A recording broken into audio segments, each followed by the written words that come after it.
microscope. To observe the virus under microscope, you need electron microscopy. Electron microscope. Right? So that is how is a virus. PPLO, mycoplasma are the bacteria and हे सगळ्यात smallest bacteria आहे आणि त्याच्यापेक्षाही छोटा आपला हा virus.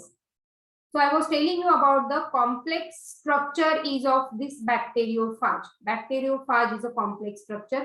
This way it is attaching to the bacteria and multiply inside the bacteria and releases so many bacteriophages out of this bacteria.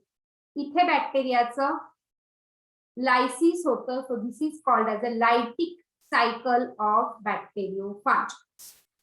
Okay, त्याच्या दोन सायकल असतात. One is a lytic cycle, other is a lysogenic. Lysogenic. Lytic मध्ये तो बॅक्टेरियाला किल करून टाकतो आणि लायसोजेनी मध्ये त्याचं जेनेटिक मटेरियल, इथे त्याचं जेनेटिक मटेरियल आतमध्ये येते बघा, रेड दिसतंय का सगळ्यांना? आणि से दिस इज अ बॅक्टेरियल जेनेटिक, तो बॅक्टेरियल डीएनए आणि त्याचा पण DNA, because it is releasing this DNA. Here you can see this DNA. So हा त्याचा डीएनए आणि बॅक्टेरियल डीएनए कंबाईन होऊन तसेच राहतात. That is called as a lysogen. Lytic मध्ये तो ब्रेक होऊन जातो, मरून जातो बॅक्टेरिया. लायसोजेनी मध्ये तो मरत नाही, त्याचा डीएनए, बॅक्टेरियाचा डीएनए आणि फाज डीएनए एकत्र राहतात. म्हणजे याचा डीएनए, बॅक्टेरियाचा डीएनए मॉडिफाय होऊन जातो. There is a modification and that is one of the method of gene transfer that is called as transduction. हे तुम्हाला येणार आहे पुढे, transduction. कळलं हे? Yes ma'am. दोन सायकल, लायटिक सायकल आणि लायसोजेनिक सायकल. लायटिक मध्ये बॅक्टेरिया मरतो आणि खूप सारे फाजेस त्याच्यातनं बाहेर येतात. लायसोजेनी मध्ये बॅक्टेरिया मरत नाही, बॅक्टेरियाचा डीएनए आणि फाज डीएनए एकत्र राहतात आणि बॅक्टेरियाच्या डीएनए मध्ये मॉडिफिकेशन होतं. And so that phage is called as a transduction. Right? Okay, so the name has been given by this Pasteur. Obligate parasite that are capable of growing and reproducing inside the living host cell only. हे सगळं आपण बघितलंय. So this is a bacteriophage which is infecting to bacteria. त्याच्या आतमध्ये genetic material आणि बाहेर असलेलं त्याचं capsid.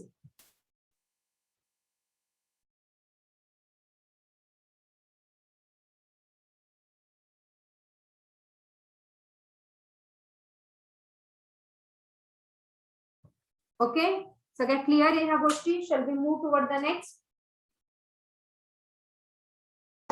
Yes, ma'am.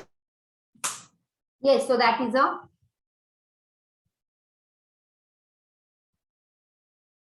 HIV virus आणि TMV as per your syllabus. They are the RNA virus. जसं मी म्हटलं होतं, त्याच्यामध्ये दोन कॉपीज हा HIV चा डायग्राम आहे. त्याच्यामध्ये दोन कॉपीज आहेत single stranded RNA along with the enzyme reverse transcriptase, आणि म्हणून त्याला म्हणतात retrovirus because of the enzyme reverse transcriptase.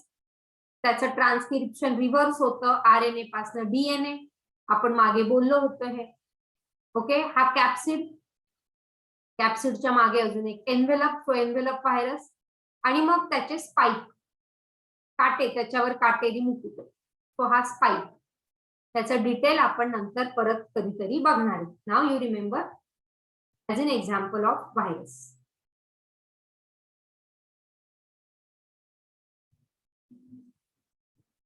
Now virions.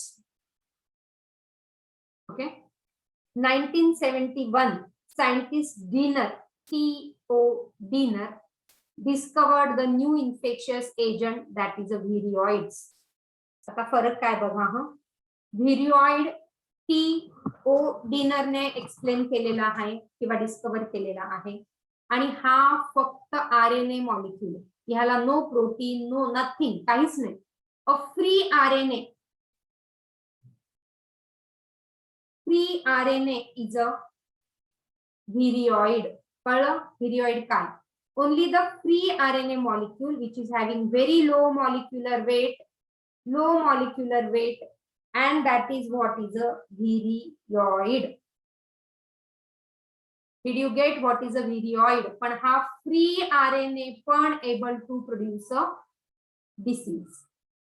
This free RNA is also able to produce a disease. Okay. It is not having protein coat. It is not having any other thing other than RNA. Right? तसा RNA virus मध्ये असतो तसा हा RNA आहे पण त्याला protein coat नाहीये म्हणून त्याने त्याला नाव देऊन टाकलं व्हिरिओइड. ओके. आणि पोटॅटो स्पिंडल ट्यूबर डिसीज याचं तुम्हाला क्वेश्चन येतो. Potato spindle tuber disease is produced by, so it is produced by viroids. That's all about viroid. Clear है का है? Yes, ma'am. Clear. सोपं आहे, बाकी मी ह्याची खूप डिटेल सांगत नाही. हा डिनर ज्याने ते viroid ला एक्सप्लेन केलंय. Smaller than viruses, and hence he has given the name viroid and causing the potato spindle tuber disease. Free RNA molecule. इथे viroid दाखवलेत बघा. Free RNA molecule.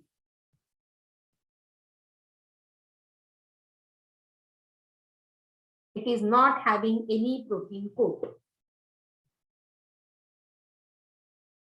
And it is RNA is of low molecular weight. These are the properties. The next is a prions. आता हा फक्त protein coat आहे, sorry फक्त RNA आहे तर हा फक्त प्रोटीन आहे. Prion is what? P for prion, P for protein. लक्षात ठेवा. व्हिरिओइड मध्ये फक्त RNA, व्हायरस मध्ये RNA और DNA with protein coat. Prion मध्ये फक्त protein coat. P for protein, P for prion. It is not having the nucleic acid. It is just a protein. कळलं prion काय लिहिली definition? Prions which is again an infectious agent but which contain only protein, abnormally folded protein are prions.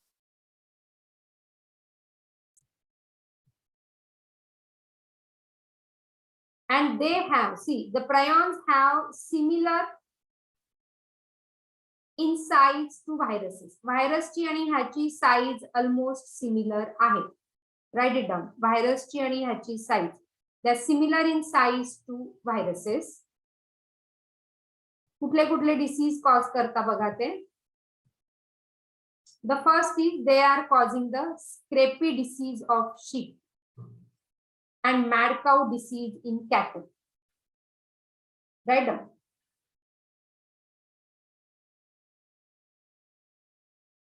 Mad cow in cattles. ही गाय वेड्यासारखी करायला लागते because of this infection. किंवा scrapie disease of sheep.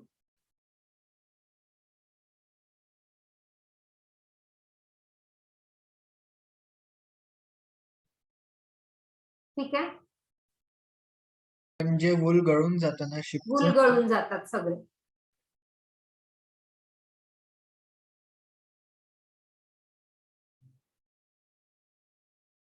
And this is a mad cow.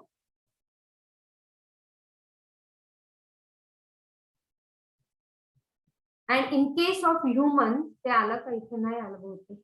In case of human, it is causing the disease which is called as a Creutzfeldt-Jakob disease. तिथे दिलंय बघा. Disease caused by prions are bovine spongiform encephalopathy. दिसतंय का? Page number 27 prions मध्ये बघा. The most notable disease caused by prions are bovine spongiform encephalopathy.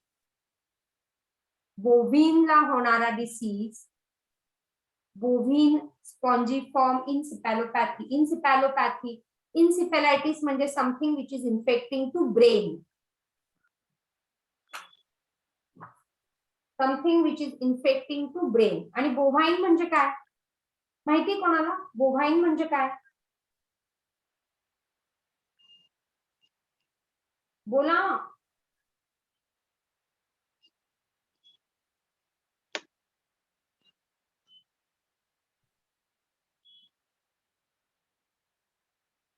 बोला.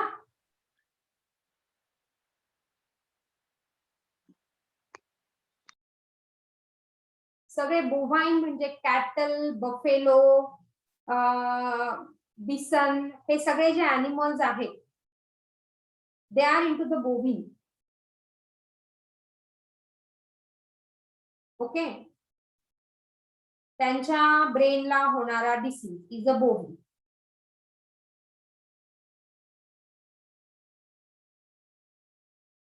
Yes. Yes, ma'am. Yeah Yes, ma'am. Yeah so that is a bovine. त्यांच्या ब्रेनला होणारा mad cow disease in cattle आणि same human मध्ये होणारा CJD Creutzfeldt Jakob disease. नीट point मध्ये mention करून ठेवा. क्रुझफेल्ड तिकडे फक्त CR दिला. It is a Creutzfeldt Jakob disease. आपल्या ब्रेन मध्ये होतो हा. Okay. If you are consuming some non-veg material, the brain part of animal, that animal is having this protein आणि त्याच्यामुळे होतो हा Creutzfeldt Jakob disease. That is how is a prions. Okay. And the last is a lichens. Now you know lichens, symbiotic association between algae and fungus. माहिती सगळ्यांना lichen, symbiotic association between algae and fungus. त्याच्यातला fungus जो आहे that is called, this is a lichen. त्याच्यातला fungus जो आहे that is called as a mycobiont. Mycology is a fungus, so mycobiont is a fungus आणि phycobiont is a algae. आणि fungus जो आहे तो जनरली ऍस्कोमायसेट ग्रुपचा असतो. Fungus is generally from the ascomycete group. Can you tell me example of ascomycetes?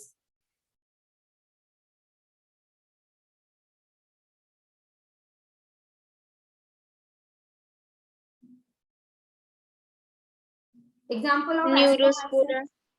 Neurospora. अजून Claviceps. claviceps, neurospora, aspergillus, penicillium, yeast, all are the example of ascomycetes and rarely may contain the basidiomycetes too, but rarely. Majorly is ascomycetes. Okay, is a mycobiont. This is a mycobiont. And phycobiont is a alga. Mostly it is a green algae. Phycobiont मध्ये mostly it is a green algae किंवा मग cyanobacteria पण असू शकतो. आणि ही जी term आहे lichen is given by Theophrastus. आठवला का हा?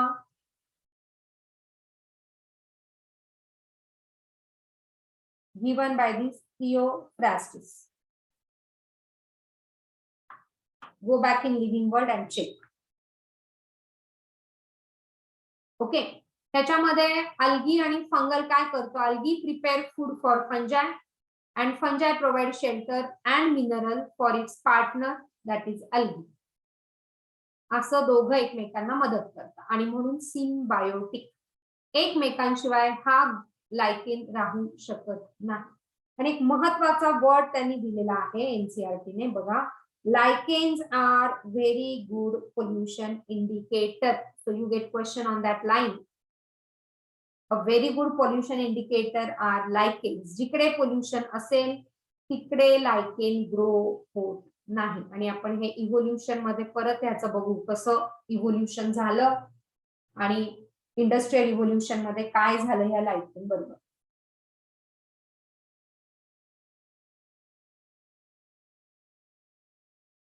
लायकेन बाकी एक्स्ट्रीम एन्व्हायरमेंट टॉलरेट करू शकतो पण लायकेन पोल्युशन टॉलरेट करू शकत नाही. Pollution due to sulphur dioxide, pollution lichen tolerate करू शकत नाही. Right. So that's all about this particular topic. आपण काय काय केलं ह्याच्यामध्ये समराइज करू. पोल्युशन इंडिकेटर आहे, they do not grow in polluted areas. Right. तर तुम्हाला हे सगळं कळलं. Viruses, viroids, prions and lichens. Viruses मध्ये किती सायंटिस्ट बघितले आपण? 4 सायंटिस्ट. व्हिरिओइडचा 1 scientist.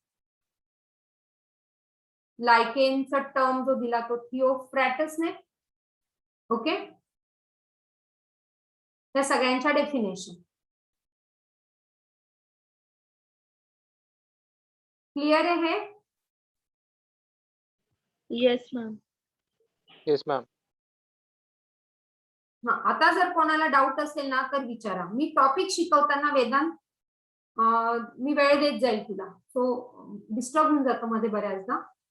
So once I give you time और once I give you chance only then you please speak. जेव्हा मी चान्स देते तेव्हा बोलायचं नसतं कोणालाच. हो ना? Yes ma'am. येस.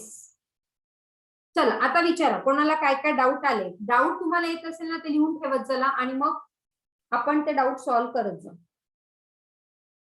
बोला, चला डाऊट्स बोला.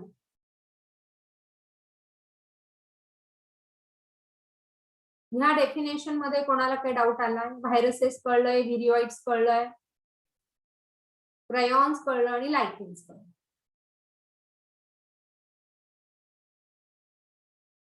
मॅम, जे गंगाचं वॉटर असतं जनरली त्यात बॅक्टेरियोफॅजेस सापडतात.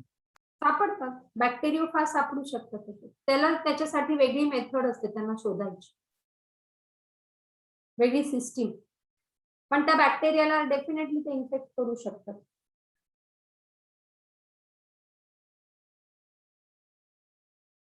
येस. लायकेनचे 3 टाइप्स पण आहेत based upon the shape. Lichens are of 3 different types. पूर्वीच्या HSC च्या बुकने दिलं होतं ते. आता दिलंय का बघा बरं जरा HSC ने. Just check.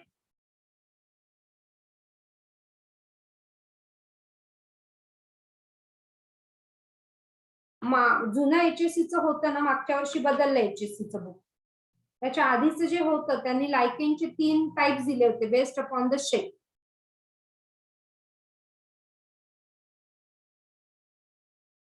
आता आहे दिलेलं? No, ma'am. नाही दिलं.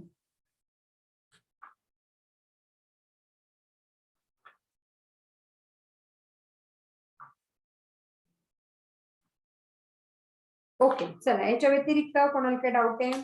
जसं मी तुम्हाला म्हंटल ह्या टॉपिक मधले सगळे सायंटिस्ट.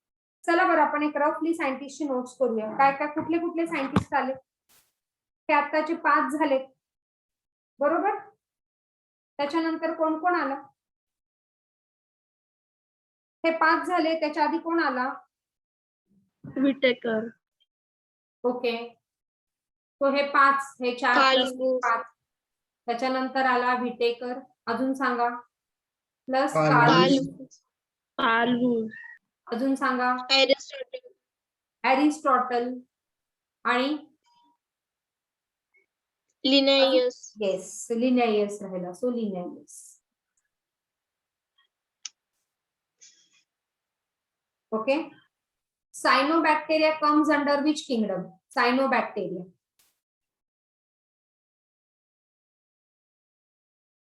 मोनरा, प्रोटिस्टा कोणामध्ये येतो?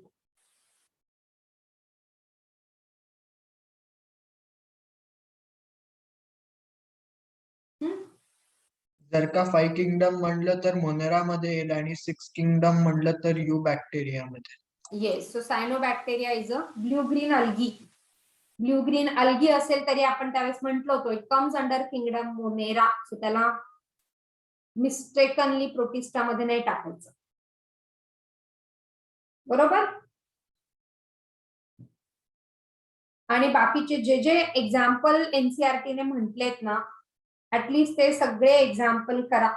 So blue green algae, your NCERT has mentioned. Chlamydomonas, Spirogyra, मला जे दिसत आहेत रफली, क्लोरेला, पॅरामोशियम, अमीबा, बघा तुम्हाला दिसत आहेत का? फोकाय मध्ये कोण कोण, मोनरा मध्ये किती एक्झाम्पल दिले, आर्की बॅक्टेरिया मध्ये कोण कोण दिलेले आहेत, यू बॅक्टेरिया मध्ये कोण कोण आहेत, हे प्रत्येक हेडिंगच्या अंडर ते सगळे एक्झाम्पल लिहायचे. That is your homework. Protista मध्ये कोण कोण दिलेले आहेत? प्रोटिस्टा मध्ये त्यांनी क्रायसोफाइट्स, डायनोफ्लॅजेलेट, युग्लिनॉइड, स्लाइम मोल्ड, प्रोटोझुआ. तो एक्झाम्पल रिच टॉपिक आहे. हा तो प्रत्येकाच्या हेडिंगच्या अंडर तेवढे एक्झाम्पल तरी लिहायची प्रॅक्टिस करा. फंगस मध्ये कोण दिलाय? फंगसचे 4 किंगडम, त्याच्यामध्ये कोण आहे? व्हायरसेस, व्हिरिओड आणि प्रयॉन मध्ये कोण कोण दिलेले आहेत? तर हे सगळे एक्झाम्पल तुम्हाला करायचे आहेत. अल्गल ब्लूम म्हणजे काय आणि रेड टाइड्स? चला सांगा, कोण सांगेल what is a algal bloom? एनसीईआरटीचा क्वेश्चन आहे हा. एनसीईआरटीची तुम्ही हे बघितली क्वेश्चन मागे जे दिले exercise. So tell me what is the algal bloom आणि रेड टाइड.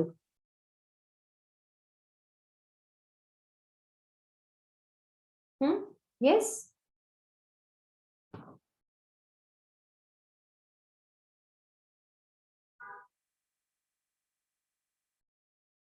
रेड टाइड काय?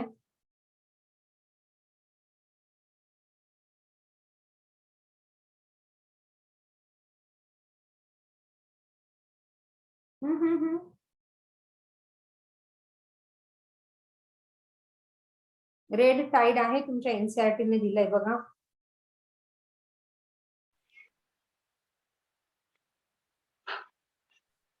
मॅम ते रेड डायनोफ्लॅजेटच्या मल्टिप्लिकेशन मुळे कुठला आहे सी तो वॉटर रेड रेड होत डायनोफ्लॅजेट? असतो. रेड डायनोफ्लॅजेलेट कुठला आहे? गॉनियोलेक्स. Goniolax. Okay, Goniolax is a red tide. C appears red. आणि algal bloom? Algal bloom is a rapid growth of algae. Rapid growth of algae. कशामुळे होऊ शकते ती रॅपिड ग्रोथ ऑफ अल्गी?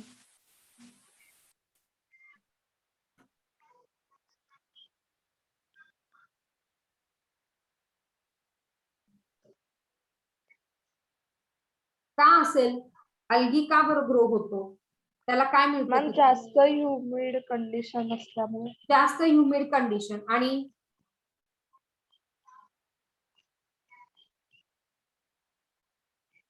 अजून काय? जर वॉटर ते ऑर्गॅनिक न्यूट्रिएंटनी रिच असेल. अल्गी म्हणजे काय? लिव्हिंग आहे. तो कसं काय ग्रो होईल? त्याला जास्त खायला प्यायला मिळालं की तो ग्रो होईल. त्याला खायला प्यायला मिळेल म्हणजे काय होईल? त्याला ऑर्गॅनिक मटेरियल जास्त मिळालं की तो it will start growing in marine और even in fresh water. And that algal bloom is really bad. Okay, so it can produce toxin. आणि जे वॉटर अॅनिमल्स तिकडे असतील तो सगळा ब्लूम होईल ना. आता ह्या दिवसात गंगेवर गेला तर even you can see the algal Bloom. आणि त्याच्या खाली जे अॅनिमल्स राहतायत किंवा वॉटरचं ऑक्सिजन कपॅसिटी कमी होती आणि त्याच्या खालच्या अॅनिमलला that may become toxic. Okay, म्हणून मग आपण म्हणतो ना नदीमध्ये टाकू नका काही. पण हेच रिझन आहे, तिकडे अल्गल ब्लूम नको. आपण काय करतो? आपल्या घरातला सगळा कचरा घेतो किंवा देवाचं निर्माल्य घेतो आणि ते नदीमध्ये टाकत राहतो. आणि that helps for this algal Bloom. आणि म्हणून ते नाही करायचं. हो की नाही?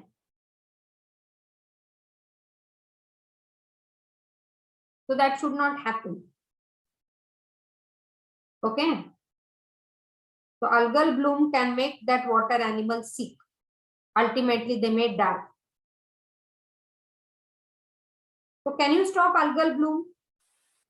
Even the people who are using the phosphorus-rich fertilizer, even that supports algal bloom. So that water management, pond management, don't use this all phosphorus containing fertilizer. Emphasis on biofertilizer can help to prevent this algal bloom. Right? बोल वेदांत बोल. जरी कोणत्या एका nuclear फॅक्टरीने nuclear waste पाण्यात dump केला तरी हे alkali Bloom हे होते. होऊ शकतं Grow. डिपेंड्स त्याला काय न्यूट्रिएंट तिकडे मिळतं. Okay, thank you. Carl blue. Yes, Carl Wood proposed the six kingdom classification.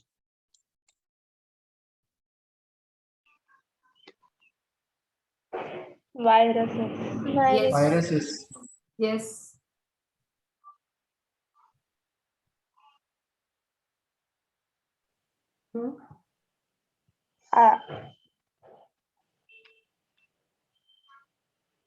Double stranded DNA.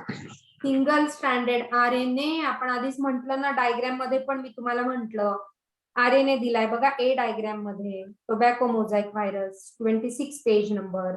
इथे करून टाका single stranded RNA virus. Single stranded RNA. Bacteriophage always are double stranded DNA. बाकी animal आणि plant virus मध्ये there is a variation.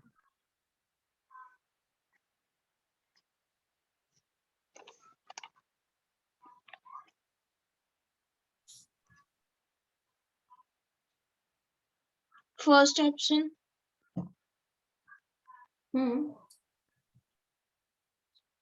Okay, prions मी म्हटलं ना, P for prions, P for proteins. They just contain abnormally folded proteins. Okay, responsible for neurological diseases, basically. Nervous system ला damage करणारे diseases, neurological diseases. चला, any more difficulty?